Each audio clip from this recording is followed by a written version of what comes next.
Getting ready for any kind of audition is really important to plan, number one. So if you're looking at the day that you're going to go before a panel, before a judge, to play at a concert, you'd want to back your planning out all the way to today and making sure that you have enough time to walk through the types of things that you're going to need to do to be able to feel like you can be comfortable when it's time to perform.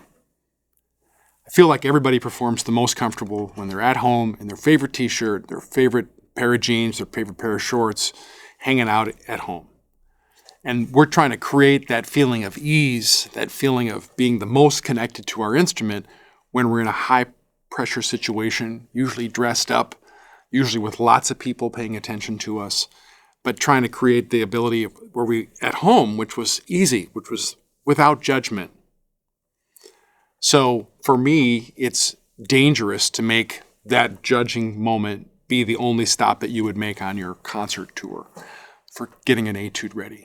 So if it was about getting a set of etudes ready, for example, for an all-state audition, I would for sure not make the day of the actual audition the time that I was performing all three of them or two of them or however many that you were going to perform in a row.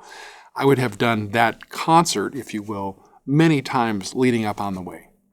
Band always sounds better at the end of tour than they do at the beginning of tour.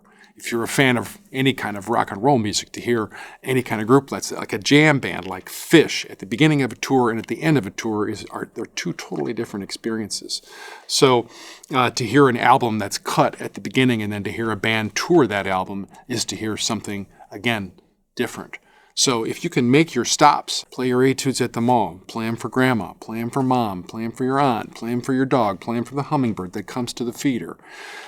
Put yourself in situations where you have to go play in where you might take more distraction than actually being in a quiet room with a judge behind a screen, like out in the parking lot after school. But don't make that moment the first moment that you put everything on and you dress up and try to make it special. Make it the end stop of a tour. So practice it multiple times on the way there. In that same situation, dress the way you're going to dress with the same level of importance in your brain, and then put yourself in all types of situations so that when you finally get to that one, you feel like I've been here before, and it doesn't feel pressured. It feels like I'm still at home with my favorite t-shirt on and my favorite pair of shorts.